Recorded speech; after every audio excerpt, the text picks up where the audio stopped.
Mesa central con el secretario general de la SOFOFA y ex subsecretario de Relaciones Económicas Internacionales, Rodrigo Yáñez, el hombre de las vacunas, como lo describió Angélica Bulnes en el bloque anterior. Rodrigo, ¿cómo está? Buenos días, muchas gracias por estar acá. Hola Iván, muy buenos días y muchas gracias por la invitación. Lo convidamos porque queríamos hablar de los tratados de libre comercio a partir de la frase del presidente ayer en Alemania, pero no fue la única del presidente, sino que también se comprometió a trabajar para que se aprobara el tratado que evita, el acuerdo que evita la doble tributación entre Chile y Alemania. ¿Qué significa exactamente ese acuerdo, que es parecido a uno que acabamos de concretar con Estados Unidos, ¿no? Efectivamente, y eso es algo que se pedía mucho por los inversionistas para tener un horizonte de estabilidad respecto de cómo tributaban, digamos, sus utilidades en Chile cuando invierten acá, y no tener que entrar a mecanismos compensatorios de esa doble tributación que se genera en los dos países.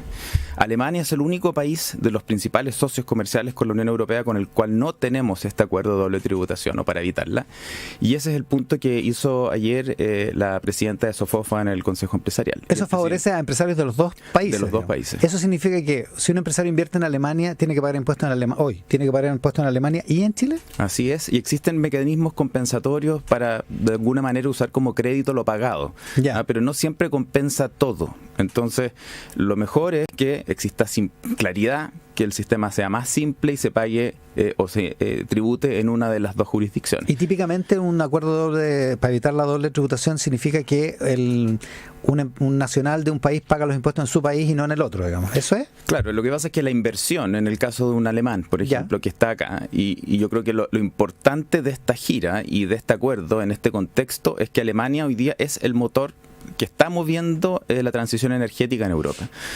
Y son los inversionistas que han visto con mayor interés, por ejemplo, el tema del hidrógeno verde en el sur, la energía solar y principalmente lo que significa el desacople de Rusia.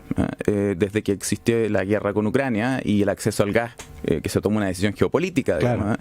Y por lo tanto la independencia o soberanía energética de la Unión Europea hoy día tiene que pensar fuera de la caja, y ellos están mirando muy en serio a Chile. Entonces, todas esas inversiones y las reuniones que se tuvo en Alemania ayer, como parte del Consejo Empresarial Chile-Alemania, tenían que ver mucho con esto, y por lo tanto esas empresas que están aquí y que están pensando en invertir y que van a generar ingresos en Chile, evidentemente que si yo les digo que van a poder elegir dónde tributar y van a poder tributar en Chile, por ejemplo, solamente, y no en Alemania, van a tener ese incentivo para poder venir. Y lo mismo al revés, podríamos tener empresas que están, Chile tiene muchas más inversiones en Alemania que Alemania en Chile hoy día, y esas empresas podrían tributar acá y no allá. Entonces, hay un dependiendo tema de qué es lo que les convenga, claro. Porque como son empresas chilenas, las que tienen domicilio en Chile podrían perfectamente tributar acá. Entonces, eso es bien interesante el punto de vista también de las oportunidades recaudatorias que podrían existir para el fisco. Pero, así como lo fue con Estados Unidos, creo que el presidente Boric ayer fue muy receptivo al mensaje de la presidenta SOFOFA y reconocer que este es el principal socio comercial de Chile en Europa, con el cual no tenemos este acuerdo, y sí tenemos otros 13 o 14 acuerdos con la Unión Europea o países de la Unión Europea, y que es una barrera de alguna manera para hacer más atractivo ese discurso de invitar a inversionistas alemanes a venir a Chile justamente con estas oportunidades que tenemos de transición energética en el litio o en el hidrógeno verde.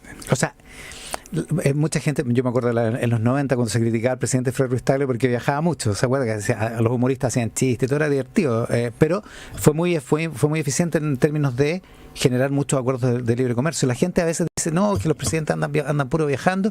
Estos viajes son importantes precisamente por este tipo de cosas, porque son socios muy relevantes, ¿no? Efectivamente, y se aprovechan estas ventanas para impulsar decisiones, y que el presidente Boric ponga esto como una prioridad, y que en el próximo tiempo podamos ver que se cierre este acuerdo y que se apruebe, creo que va a ser un habilitante muy importante para atraer más inversiones a Chile. Porque en esto los tiempos son muy importantes, y aquí es donde empieza la controversia con lo que dijo el presidente, o que provoca lo que dijo el presidente ayer. Él dice, desconfiaban de nuestra posición respecto a los acuerdos de libre comercio, en particular del AMA, la modernización del acuerdo con la Unión Europea, pero lo cierto es que ese acuerdo parece que se demoró un poco más. De hecho, vino Josep Borrell específicamente específicamente a apurarlo acá, que es el secretario de Exteriores de la Unión Europea, de la Comisión Europea. Efectivamente hubo, a ver, el aspecto, un poco la situación con el acuerdo es que existía un cierre técnico de la negociación, que es el que hacía referencia a Borrell cuando vino a Chile, y no existía un cierre político de la negociación. Y esto por una situación doméstica europea de Francia, elecciones, proteccionismo, etcétera. Ya. Donde nosotros quedamos un poco en el medio, y por lo tanto eso retrasó en varios meses el avance de la negociación. Si eso no hubiera sido así, se hubiera cerrado políticamente en el gobierno anterior. Políticamente en el gobierno anterior. Y eso significó que cuando entró el gobierno hubo aspectos que quisieron revisar, y ese principalmente en el capítulo de energía y materias primas, y lo dijo el presidente Boric en la conferencia de prensa conjunta con Borrell, por esta mirada de política industrial en relación con los recursos naturales que tenía esta administración. Y esa conversación duró algunos meses. También no hay que olvidar lo que significó en términos de los acuerdos comerciales y otras cosas, pero en particular esto, el primer proceso constituyente, donde nada avanzó en espera de eso, se retomó y se cerró un acuerdo que fue sancionado, por así decirlo, políticamente por esta administración. Y por lo tanto hay una situación que sí es distinta a la del CPTPP, en el sentido que aquí habían observaciones o un intento que prosperó del gobierno de revisar ciertos aspectos para poner un énfasis que ellos querían hacer en la negociación, pero no hubo una posición frontal en contra del acuerdo como sí lo hubo con el CPTPP, por ejemplo, posición que también evolucionó, creo yo, también por el peso de la realidad y de la interacción que tuvo Chile en esta administración con sus pares, por ejemplo, de Canadá, de Nueva Zelanda, y es la realidad. Ya llevamos un año con el acuerdo en vigor y ninguna de las cosas que decían que iban a ocurrir con el acuerdo terminaron pasando. Han ocurrido, digamos. Ahora, entonces, el acuerdo con Europa, la modernización del acuerdo con Europa, se demoró por razones coyunturales, por decirlo así, no por una postura de este gobierno en contra, digamos. Creo que tiene razón el presidente, digamos. Creo que el aspecto que tenía, no en contra, pero por así decirlo, de observación a lo que ya estaba acordado con la Unión Europea, tenía que ver con temas vinculados al capítulo de energía y materias primas. ¿Fue significativo el cambio? Mire, lo único que yo, al haber revisado esto, recuerdo como el cambio más significativo era la prohibición de exigir la transferencia de tecnología a un inversionista extranjero en estas materias, que es algo que desde el punto de vista más general uno podría pensar, bueno, estamos hoy día compitiendo con Argentina en el caso del litio. Si Argentina no pide o no exige al inversionista transferencia tecnológica, entonces los inversionistas se van a ir para allá y no para acá. Hay un tema ahí como de competitividad, claro, respecto de a porque van a tener una exigencia menos, digamos. Claro. No hay un tema. Ahora, esto se hace, los chinos lo hacen siempre, digamos. Claro, el tema es la manija que uno tiene para exigirlo, ¿no? Y en este caso, el poder de negociación, digamos. Claro. Si uno no tiene la manija completa, en el fondo uno arriesga que no lleguen. Pero bueno, dicho eso, no significa que no pueda existir transferencia, era un tema de exigirla. ¿Ya? Y eso se eliminó como prohibición, que en el fondo un principio, yo diría, como que va más en la línea como de libre comercio. Y que en este acuerdo no quedó, pero la verdad en eso, o sea, yo creo que existe un consenso de que estas inversiones ojalá transfieran tecnología, porque nosotros necesitamos escalar y generar una industria, por ejemplo, en el caso del hidrógeno verde, que hoy día no existe, y para eso necesitamos tecnología, y por eso socios como Alemania son tan importantes. A propósito, antes de entrar al tema o seguir en el tema de los tratados de libre comercio, la Unión Europea anunció esta mañana que va a poner sobre tasas para los autos eléctricos fabricados en China de hasta un 38%. El margen empieza como en el 17%, dependiendo de la compañía, en fin. Pero hasta un 38% parece harto, y no sé si eso de alguna manera afecta el desarrollo de ese mercado, el mercado de fabricación de autos eléctricos.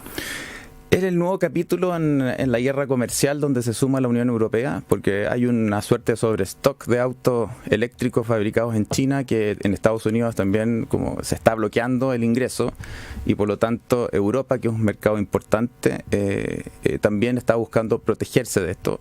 Está la discusión de que estos autos tienen o no tienen dumping, y ellos en el fondo alegan que estos autos vienen con un dumping en su fabricación en China. Que no es directo, sino que está en los procesos, digamos, ¿no? Pero lo importante es que los autos eléctricos se sigan fabricando, y esos autos van a seguir existiendo, fabricándose en Estados Unidos, en China o en Europa, y nosotros tenemos las materias primas o el cobre para poderlo seguir construyendo. Claro, o sea, van a ser más caros. Dice el New York Times que los fabricantes europeos no querían que hubiera esa sobretasa porque van a encarecer los precios. Digamos. Bueno, y también Europa, y en particular Alemania y grupos como Volkswagen, tienen una presencia en China muy importante. Entonces ellos están en un dilema también complejo, porque tienen una exposición hoy día muy relevante en China como mercado.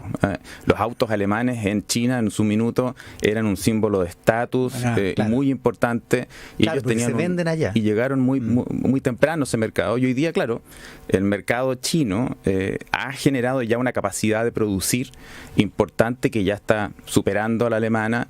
Hubo, de hecho, a propósito de transferencia, todo el núcleo como de I+D de Volkswagen se movió de Alemania a China. Claro, porque se fabrican ahora en China. Efectivamente. BMW fabrica en China también. Y esto es algo que está bien complicado para Alemania en cómo mantener esos balances. Ya, pero esto era un paréntesis porque lo que le quería preguntar es si usted está de acuerdo con la frase del presidente, de que había algunos que critica, o sea, como que dice, mire, había algunos que tenían desconfianza de que quisiéramos seguir con la política exterior de tratados de libre comercio, y la verdad es que parece, o sea, yo recuerdo que al principio el gobierno era una duda legítima, ¿o no? Yo separaría la discusión respecto de lo que era el AMA, donde efectivamente el acuerdo yo creo que tiene una diferencia en relación con lo que conversábamos, y lo más general, donde nosotros valoramos el cambio de eje que ha tenido el gobierno para hablar hoy día de crecimiento, para hablar de empleo, para hablar de seguridad. Y en el caso comercial, si uno ve los programas de gobierno y la evolución, ha existido esa evolución. Creo que es legítimo, sobre todo por la discusión del CPTPP, por parte de quienes tenían dudas de que el gobierno fuera a continuar esa política, pero creo que muy temprano en el camino el presidente fue dando señales de que Chile no se iba a restar de su inserción internacional. A mí me tocó participar de la primera gira que tuvo el presidente Boric a Canadá, y pude escucharlo en persona, digamos, cuando él hablaba frente a sus pares del gobierno y a los inversionistas canadienses respecto de lo que era esa pertenencia y esa inserción internacional. Y creo que en eso el presidente fue pragmático, de entender que Chile, el costo que tenía a restarse en términos de no solo de imagen internacional, sino que de la virtuosidad de lo que significa pertenecer, digamos, a esa red por hace más de 30 años, creo que la entendió rápido, y si bien es legítimo, como decía, haber tenido dudas respecto de que el gobierno fuera a continuar esa línea, creo que esas dudas se despejaron rápido, y en relación con algunos acuerdos fue también pragmático. O sea, después del rechazo de la primera constitución, rápidamente se reanudó la discusión del CPTPP en el Congreso, y en eso también se avanzó, y creo que es importante reconocerlo. O sea, esto es más bien un periodo, uno podría decir que es un periodo, no solo de este gobierno, no solo de la campaña presidencial, sino que es un periodo que comienza probablemente después del estallido, en octubre del 19, donde en general todo se puso en cuestión, digamos, incluyendo los tratados de libre comercio y la política comercial basada en tratados de libre comercio, ¿no? Sí, y creo que se ha desmitificado un poco también, o se han acercado posiciones respecto de lo que significaban los acuerdos de libre comercio, lo voy a decir en el lenguaje que se usan por quienes no están de acuerdo, de cómo ha hecho o ha generado una matriz extractivista para Chile. Y creo que cuando uno ve cómo se produce hoy día cobre, cómo se produce litio, cómo se producen las frutas, la innovación que existe detrás, la tecnología que existe detrás, efectivamente no estamos hablando solamente de piedras y de palos, digamos, que estamos exportando, sino que realmente de una industria con mucho valor agregado, más allá de que tenga un trasfondo de materias primas, pero esa es nuestra realidad, y es la realidad de Canadá o de Australia también, y nadie se acompleja por eso. Estamos con Rodrigo Yáñez, secretario general de la SOFOFA. Una última cosa, a partir de todo esto, de estos acuerdos, a partir del AMA, de la actualización con la Unión Europea, hay un lío con el queso parmesano que se hace en Estados Unidos, porque el queso Chile estaría reconociendo la denominación de origen del queso parmesano, que, como su nombre indica, viene de Parma, supongo, ¿no? ¿Cuán importantes son esas cosas? Uno dice, ¿cuánto queso parmesano hecho en Estados Unidos se puede vender en Chile, que es un país tan pequeño como para hacer de eso un tema? ¿Cuán importantes son esas cosas realmente? Esta es una discusión más de choque de gigantes, de cómo ven ellos este tema.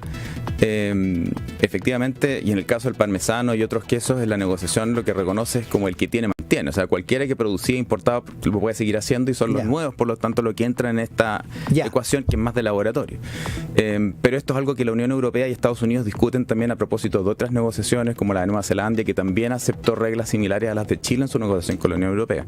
Yo creo que acá lo importante, en el caso del AMA, es profundizar esa diversificación, y creo que es importante mencionar que el sector privado también está muy expectante y ansioso de ver resultados, por ejemplo, con la India. La subsecretaria Sangüesa está en Indonesia esta semana, y por lo tanto el acercamiento con ASEAN y todo el mundo del Medio Oriente, donde esperamos que se cierre un acuerdo próximamente con los Emiratos, la apertura de la embajada en Arabia Saudita. Y en resumen, Iván, nosotros creemos que tiene que existir un esfuerzo público-privado sin precedentes y muy intenso para abrir esos nuevos mercados, y esperamos ver resultados muy próximamente, espero. Y estas otras cosas son detalles que siempre van a surgir en cualquier negociación, digamos. Siempre van a surgir, tienen espacios también de acuerdo, y espero que en el fondo se pueda alcanzar ese entendimiento y buscar esos acomodos en lo que está negociado, pero el acuerdo en sí también genera en otros aspectos, porque aquí hay que mirar el interés general también.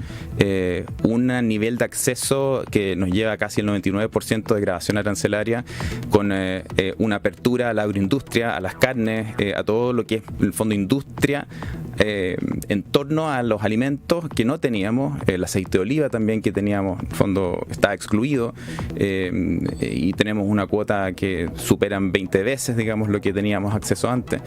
Y ese tipo de cosas creo que es muy importante también valorarlas, además de los servicios, donde ahora los servicios se van a poder prestar casi en igualdad de condiciones por una empresa chilena que como un europeo, y el crecimiento también y la diversificación, no solamente en lo geográfico, sino que también en el contenido de lo que exportamos. Y los números hoy día indican exportaciones récord en servicios que tenemos que seguir impulsando, que están apalancadas en tecnología, en innovación, en servicios, y las reglas, sobre todo con un socio comercial tan complejo como la Unión Europea, son las que tenemos que actualizar y están en este acuerdo. Rodrigo Yáñez fue subsecretario de Relaciones Económicas Internacionales en el segundo gobierno de Sebastián Piñera, y es ahora secretario general de la SOFOF. Ha estado esta mañana comentando todo esto de la política de tratados de libre comercio de nuestro país. Rodrigo, muchísimas gracias por la gentileza. Muchas gracias, Iván. Una pausa, volvemos con el Rat Pack, con la mesa de editoras.